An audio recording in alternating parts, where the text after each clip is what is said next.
കട്ടപ്പേര തലയ്ക്ക് മീതെ കാണുന്ന വെള്ള വെളിച്ചം എൻ്റെ ട്യൂബിൻ്റെയാണ്, ടി വിയുടെ കംപ്ലൈൻ്റ് അല്ല എന്ന് പ്രത്യേകം ഓർമ്മിച്ചു.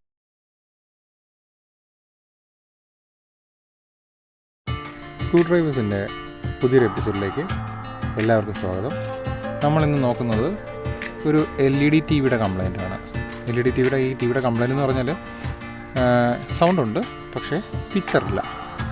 എന്നാൽ ഡിസ്പ്ലേയിൽ യാതൊരുവിധ വെട്ടോ ലൈറ്റോ കളറോ ഒന്നുമില്ല.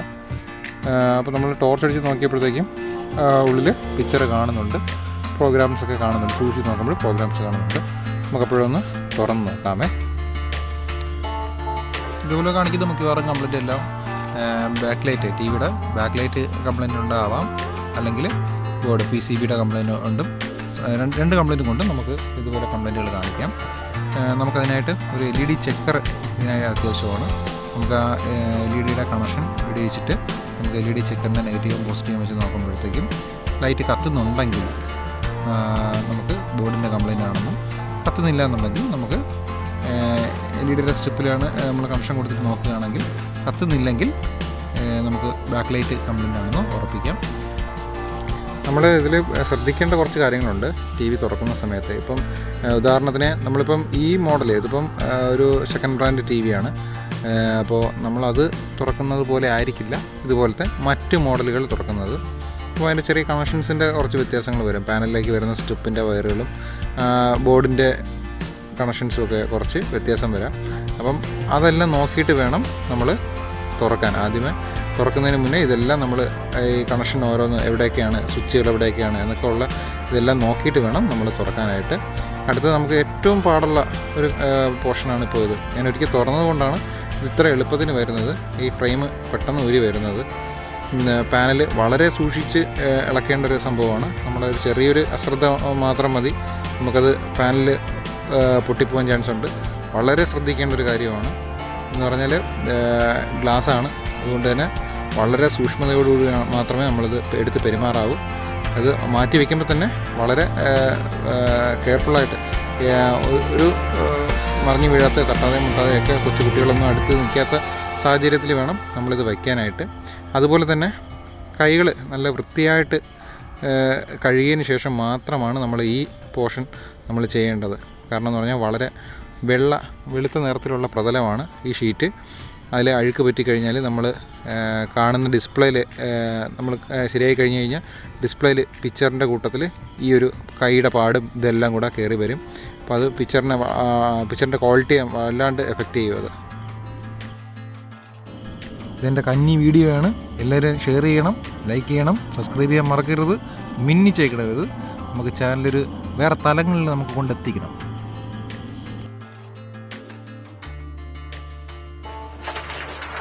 നമ്മളിപ്പോൾ ഇതിൻ്റെ ഷീറ്റുകളെല്ലാം മാറ്റി കഴിഞ്ഞിട്ടുണ്ടായിരുന്നു. പാനലിൻ്റെ താഴെ വരുന്ന ഷീറ്റുകളെല്ലാം മാറ്റിക്കൊണ്ട് ഇനി നമുക്ക് പാനൽ ബാക്ക്ലൈറ്റ് ചെക്ക് ചെയ്ത് നോക്കാം. ബാക്ക്ലൈറ്റ് ചെക്ക് ചെയ്യാനായിട്ട് ബാക്ക്ലൈറ്റ് LED ചെക്കർ കണക്ട് ചെയ്യുക. ബാക്ക്ലൈറ്റിൽ നിന്നും ബോർഡിൽ നിന്നും വരുന്ന ബാക്ക്ലൈറ്റിൻ്റെ കണക്ഷൻ എല്ലാം ഊരി വിട്ടതിന് ശേഷം മാത്രമേ നമ്മൾ LED ചെക്കർ ഉപയോഗിച്ച് ചെക്ക് ചെയ്യാൻ പാടുള്ളൂ. ഇല്ലെന്നുണ്ടെങ്കിൽ ചെക്കർ കംപ്ലൈൻ്റ് ആയി പോകും. നമ്മൾ നെഗറ്റീവും പോസിറ്റീവും ആ LED സ്ട്രിപ്പിൻ്റെ അറ്റത്തുള്ള നെഗറ്റീവും പോസിറ്റീവും വെച്ച് നോക്കുമ്പോൾ ഒരു സ്ട്രിപ്പ് കത്തി, പക്ഷേ അടുത്ത സ്ട്രിപ്പ് കത്തുന്നില്ല. നമുക്ക് ഒരു സ്ട്രിപ്പും കൂടെ ഇനി മിച്ചമുണ്ട്, അതും കൂടെ നമുക്കൊന്ന് കത്തിച്ച് നോക്കാം. അതും വലിയ കുഴപ്പമില്ല. ഇങ്ങനെയാണെങ്കിൽ തന്നെ നമ്മൾ ഒരെണ്ണമാണ് കംപ്ലൈൻറ്റ് ഉണ്ടെങ്കിലും നമ്മൾ ഇതിൽ 3 സ്ട്രിപ്പ് മാറ്റണം. എത്ര സ്ട്രിപ്പുകളുണ്ടോ അത്രയും സ്ട്രിപ്പ് മാറ്റുന്നതാണ് നല്ലത്. കാരണം എന്ന് പറഞ്ഞാൽ ഇതിൻ്റെ LED ബൾബുകളുടെ ആംബിയർ വ്യത്യാസം വരികയാണെങ്കിൽ, നമ്മൾ പുതിയത് കിട്ടുകയാണെങ്കിൽ, ഇപ്പോൾ ഒരു സ്ട്രിപ്പാണ് പോയിട്ടുണ്ടെങ്കിൽ നമ്മൾ ഒരു സ്ട്രിപ്പ് മാത്രമായിട്ട് മാറ്റുകയാണെങ്കിൽ കിടക്കില്ല. അതുപോലെ തന്നെ നമ്മൾ LED സ്ട്രിപ്പ് വാങ്ങുന്ന സമയത്ത് ശ്രദ്ധിക്കേണ്ടത്, ഇതിൻ്റെ പഴയ LED സ്ട്രിപ്പ് കൊണ്ടുപോയി വാങ്ങിക്കുന്നതാണ് ഏറ്റവും ഉചിതമായിട്ടുള്ള കാര്യം എന്ന് പറഞ്ഞാൽ. കാരണം എന്ന് പറഞ്ഞാൽ ഇതിൻ്റെ LED സ്ട്രിപ്പ്, അതായത് ആ ഷീറ്റിൽ വരുന്ന ഹോളുകൾ, ഇപ്പോൾ നമുക്ക് ഇടത് സൈഡിലിരിക്കുന്ന ഷീറ്റ് കാണാം. ആ ഷീറ്റിൽ വരുന്ന ഹോളുകൾ കറക്റ്റായിട്ട് തന്നെ നമുക്ക് ഈ LED സ്ട്രിപ്പിൽ വരണം. ആ LEDകൾ വരണം, എങ്കിൽ മാത്രമേ ഇതിൻ്റെ വെട്ടം പുറത്തേക്ക് വരത്തുള്ളൂ. അത് മറിഞ്ഞു കഴിയുകയാണെങ്കിൽ ഒന്നുകിൽ നമ്മൾ ഷീറ്റ് കട്ട് ചെയ്ത് നമ്മൾ ആ LED വരുന്ന പോർഷനിൽ നമ്മൾ ഇടേണ്ടി വരും. അല്ലാന്നുണ്ടെങ്കിൽ നമ്മൾ ഇതിൻ്റെ പുറത്തായിട്ട്, ഷീറ്റിൻ്റെ പുറത്തായിട്ട് LED വെക്കേണ്ടി വരും. അങ്ങനെ വയ്ക്കുകയാണെങ്കിൽ ഡിസ്പ്ലേയിൽ ഒരു റൗണ്ട് ഷേപ്പായിട്ടൊരു പ്രൊജക്ഷൻ പോലെ വന്ന് നിൽക്കാൻ സാധ്യതയുണ്ട്. അതുകൊണ്ട് ഈ LED സ്ട്രിപ്പ് കഴിവതും കൊണ്ടുപോയി തന്നെ വാങ്ങുക. അതേ അളവിനുള്ള അതേ കണക്ടർ വരുന്ന ടൈപ്പിൽ തന്നെ ഈ 2 കാര്യം, കണക്ടറും ശ്രദ്ധിക്കണം, ഈ LED സ്ട്രിപ്പിൻ്റെ അളവുകളും ശ്രദ്ധിക്കണം. എങ്കിൽ മാത്രമേ നമ്മൾ പുതിയ ഇട്ടിട്ട് കാര്യമുള്ളൂ. അല്ലാന്നുണ്ടെങ്കിൽ പിന്നെ വോൾട്ടേജ് LED ഓരോ LEDയുടെയും വോൾട്ടേജ്, ഏതെങ്കിലും ഒരു LEDയുടെ വോൾട്ടേജ് നമ്മൾ ചെക്ക് ചെയ്തിട്ട് കൊണ്ടുപോവുകയാണെങ്കിൽ, ഇപ്പം 6 വോൾട്ടിൻ്റെ വരുന്നുണ്ട്, 3 വോൾട്ടിൻ്റെ ഒക്കെ വരുന്നുണ്ട്.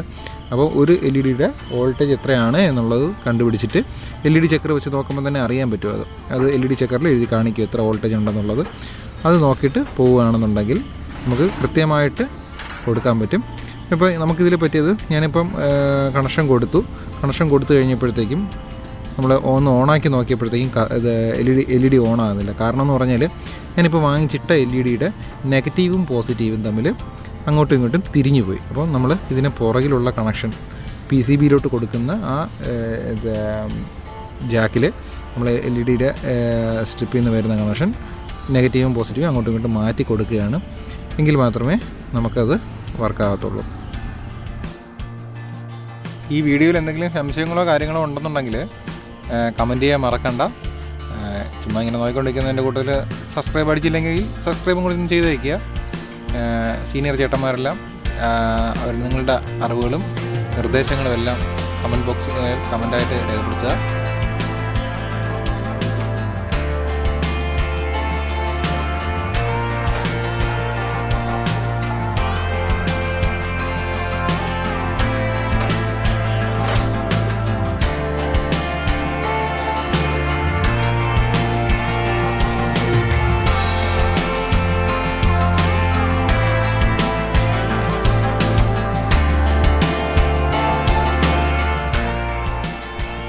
നോക്കുമ്പോൾ നമ്മുടെ ബാക്ക് ലൈറ്റ് റെഡി ആയിട്ടുണ്ട്. നമ്മൾ കണക്ഷൻ തിരിച്ച് കൊടുത്തപ്പോഴത്തേക്കും ബാക്ക് ലൈറ്റ് റെഡിയായി. TV ഓണാക്കി നോക്കിയപ്പോഴത്തേക്കും നല്ല വെട്ടത്തിന് കത്തുന്നുണ്ട്. അപ്പോൾ ഇത് ഫോണിൻ്റെ ISO കുറച്ചപ്പോഴാണ് ഇങ്ങനെ നിങ്ങൾക്ക് എല്ലാ ലൈറ്റുകളും കാണാൻ കഴിയുന്നത്. അപ്പോൾ നമുക്കിനി തിരിച്ച് പാനൽ സെറ്റ് ചെയ്യാം. ആദ്യം LED സ്ട്രിപ്പുകൾ അതാത് സ്ഥാനത്ത് സ്ക്രൂ ചെയ്ത് വയ്ക്കുക. നേരത്തെ ഇരുന്ന പോലെ, അതായത് ആ ഷീറ്റിൻ്റെ അതേ അളവിന് സ്ക്രൂ ചെയ്ത് വയ്ക്കുക. എന്നിട്ട് നമുക്ക് പാനൽ സെറ്റ് ചെയ്ത് നോക്കാം.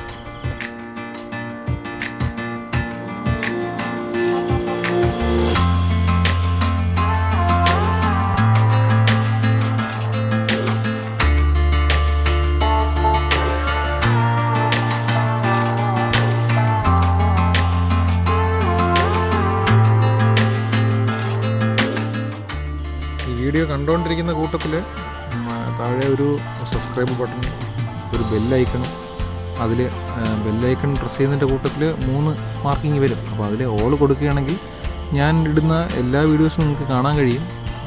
കഴിവതും ഒന്ന് ലൈക്കും കൂടെ ചെയ്ത് കഴിഞ്ഞാൽ വലിയ ഉപകാരമുണ്ട്. യൂട്യൂബിൽ നിന്ന് കുറച്ച് വരുമാനം കിട്ടിയിട്ട് നമുക്ക് ഇതിൻ്റെ അടിപൊളി വീഡിയോസൊക്കെ ഇടാമെന്നൊക്കെ ഉണ്ട്.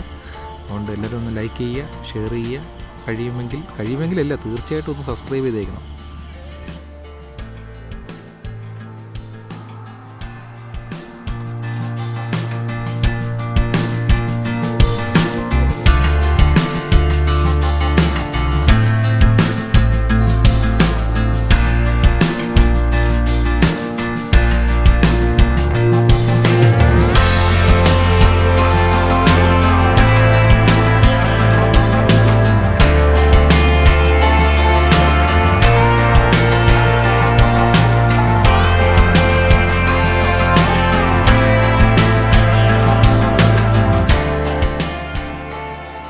നമ്മളിതിൽ പാനൽ വയ്ക്കുമ്പോൾ തിരിച്ച് ഫിറ്റ് ചെയ്യാൻ നേരത്ത്, ഫ്രെയിമിലേക്ക് വയ്ക്കാൻ നേരത്ത് എല്ലാ വശങ്ങളിലും നമ്മൾ നോക്കുക. അതിനകത്തോട്ട്, അതായത് ആ നമ്മൾ വെച്ച ഫ്രെയിമിനകത്തോട്ട് പാനൽ ഇറങ്ങി കിടപ്പുണ്ടോ എന്നുള്ളതെല്ലാം നമ്മൾ ശ്രദ്ധിച്ചോണം.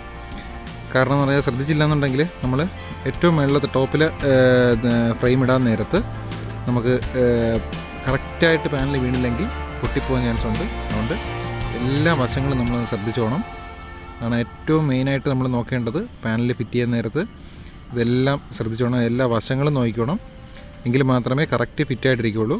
ഇല്ലയെന്നുണ്ടെങ്കിൽ ഈ പാനൽ ഈ ഫ്രെയിം ഇടുന്ന സമയത്ത് നമുക്ക് പൊട്ടിപ്പോകാനുള്ള സാധ്യത വളരെ കൂടുതലാണ്.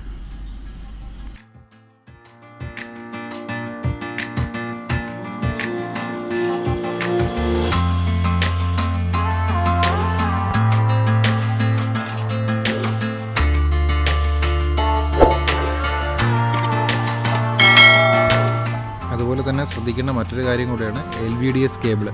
നമ്മളിപ്പോൾ ഈ ഫിറ്റ് ചെയ്യുന്ന LVDS കേബിളും അതിൻ്റെ ലോക്കിൽ കറക്റ്റ് വീഴുന്ന രീതിയിൽ തന്നെ ഇടണം. ഇല്ലാന്നുണ്ടെങ്കിൽ പിക്ചർ നമുക്ക് കിട്ടത്തില്ല. അതുകൊണ്ട് വളരെ ശ്രദ്ധിച്ച് ക്ഷമയോടുകൂടി തന്നെ അത് ചെയ്യേണ്ട ഒരു കാര്യമാണ്. അതുപോലെ കോഫ്, ഇപ്പോൾ നമ്മൾ ഈ കാണുന്ന സ്കെയിൽ കറക്റ്റായിട്ട് നമ്മൾ ബാക്ക് കവർ ഇടുന്ന സമയത്ത് തട്ടാതെയോ മുട്ടാതെയൊക്കെ നമുക്ക് ആ ഒരു ഗമ്മ്, പുറകിലൊരു ഗമ്മ്, ഈ ടി വിയിൽ ഗമ്മാണ്. ചില ടി വിയിൽ ലോക്കുണ്ട്, ലോക്കിനകത്തായിരിക്കും ഈ സ്കെയിൽ വന്നിരിക്കുന്നത്. ഇതിലിപ്പം ഗമ്മാണ് അതിൽ ചെയ്തേക്കുന്നത്. ജസ്റ്റ് ഒട്ടിച്ച് വയ്ക്കാനുള്ള പരുവത്തിന് അത് കറക്റ്റായിട്ട് നമ്മൾ ചെയ്ത് കൊടുക്കുക. ഇതിപ്പോൾ TV ഓണായിട്ടുണ്ട്, പിക്ചർ വന്നിട്ടുണ്ട്. ഡിസ്പ്ലേ ആണ് കാണുന്നത്. നമ്മൾ കണ്ടൻ്റൊന്നും കൊടുത്തിട്ടില്ല, അതുകൊണ്ടാണ് നോ സിഗ്നലിൽ നിൽക്കുന്നത്. നോ സിഗ്നൽ ഒരു സെക്കൻഡ് കാണിച്ചു തരാം. അത് നോ സിഗ്നൽ എന്നുള്ള ഓപ്ഷനാണ് നിൽക്കുന്നത്. നമുക്കിനി കംപ്ലീറ്റ് ക്ലോസ് ചെയ്യാം. ബാക്ക് കവറും സ്പീക്കറും എല്ലാം ആയിട്ട് നമുക്ക് TV അടയ്ക്കാം.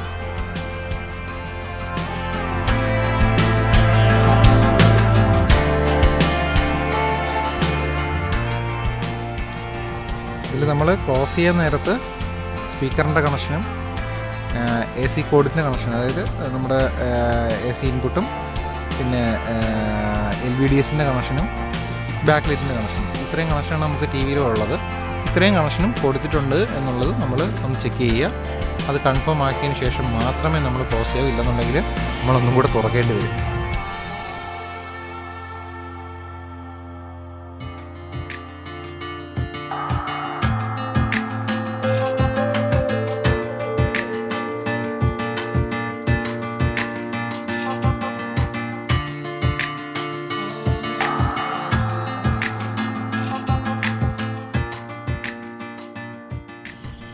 ഇത്രയും നേരം നമ്മൾ ഓണാക്കി നോക്കിയപ്പോൾ ചെക്ക് ചെയ്യുകയായിരുന്നു. ഇനി നമുക്ക് ശരിക്കും ഒന്ന് ഓണാക്കി നോക്കാം. ഒരു പെൻ ഡ്രൈവ് ഒക്കെ ഇട്ട് പാട്ടൊക്കെ ഇട്ട് നമുക്കൊന്ന് നോക്കാം എങ്ങനെയുണ്ട്, പരിപാടി എങ്ങനെയുണ്ടെന്ന് നോക്കാം. നമ്മൾ ഇത്ര നേരം ചെയ്ത് സക്സസ് ആയിട്ടുണ്ടോ, വരയോ കുറിയോ വല്ലതും വീണ്ടുണ്ടോ എന്നൊക്കെ നമുക്ക് ഇനിയാണ് ശരിക്കൊന്ന് നോക്കേണ്ടത്. അപ്പോൾ നമുക്ക് ഐശ്വര്യമായിട്ട് ഓണാക്കി നോക്കാം. കർത്താവേ, ഓണാവില്ലേ? ഓണായിട്ടുണ്ട്. ആ പടമൊക്കെ വന്ന് എഴുതി കാണിക്കുന്നുണ്ട്. നല്ല ഞെരിപ്പന എഴുതി കാണിക്കുന്നുണ്ട്. വേറെ കുഴപ്പങ്ങളൊന്നുമില്ല, വരയും കുറിയൊന്നുമില്ല. ഒരു പെൻ ഡ്രൈവ് ഇട്ട് ഒരു പാട്ടിട്ട് നോക്കാം. പക്ഷേ ഒരു കുഴപ്പമുള്ളതെന്ന് വെച്ചാൽ ഇതിലിടുന്ന പാട്ട് നമുക്കിതിൽ കാണിച്ചു കഴിഞ്ഞാൽ നമുക്ക് കണ്ണാ നീ തൂങ്കട എന്നുള്ള പാട്ടാണ് ഇത് ഇടാൻ പോകുന്നത്. വേണമെന്നുണ്ടെങ്കിൽ ഞാൻ പാട്ട് പാടി കേൾപ്പിച്ചു തരാം. നമുക്ക് കോപ്പി റൈറ്റിൻ്റെ വിഷയം ഉള്ളതുകൊണ്ട് നമുക്ക് പാട്ടിൻ്റെ വോയിസ് നമുക്കിതിൽ കേൾപ്പിക്കാൻ പറ്റില്ല. പാട്ട് തന്നെ കാണിക്കാൻ പറ്റുമില്ലെന്ന് എനിക്ക് അറിഞ്ഞൂടാ. ഞാനത് ഇതിൽ അപ്ലോഡ് ചെയ്യുന്ന സമയത്ത് കുഴപ്പമൊന്നുമില്ല എന്നുണ്ടെങ്കിൽ ഞാൻ പാട്ടും വീഡിയോയും എല്ലാം ഞാൻ ഇട്ടേക്കാം. കുഴപ്പമൊന്നുമില്ല, അടിപൊളിയായിട്ടുണ്ട്. ഇനി പാട്ട് നിങ്ങളെ കാണിക്കാൻ പറ്റുമില്ല എന്നുള്ളതും കൂടെ ഒന്ന് ചെക്ക് ചെയ്തിട്ട് ഞാൻ പറയാം കേട്ടോ. ഭാഗ്യമുണ്ടെങ്കിൽ നിങ്ങൾക്ക് പാട്ട് കേൾക്കാം. കട്ടപ്പേര തലയ്ക്ക് മീതെ കാണുന്ന വെള്ള വെളിച്ചം എൻ്റെ ട്യൂബിൻ്റെയാണ്, TVയുടെ കംപ്ലൈൻ്റ് അല്ല എന്ന് പ്രത്യേകം ഓർപ്പിച്ചുകൊള്ളുന്നു. ഇനിയും ചാനൽ സബ്സ്ക്രൈബ് ചെയ്തില്ലെങ്കിൽ അടുത്ത വീഡിയോ ഇടുന്നവർ ഇത് കാണാൻ പറ്റില്ല. അതുകൊണ്ട് എല്ലാവരും ചാനൽ സബ്സ്ക്രൈബ് ചെയ്യുക. നന്ദി, നമസ്കാരം. ഞാൻ പിന്നെ ഓഫ് വെച്ചിട്ട് വീട്ടിൽ പോവുകയാണ്.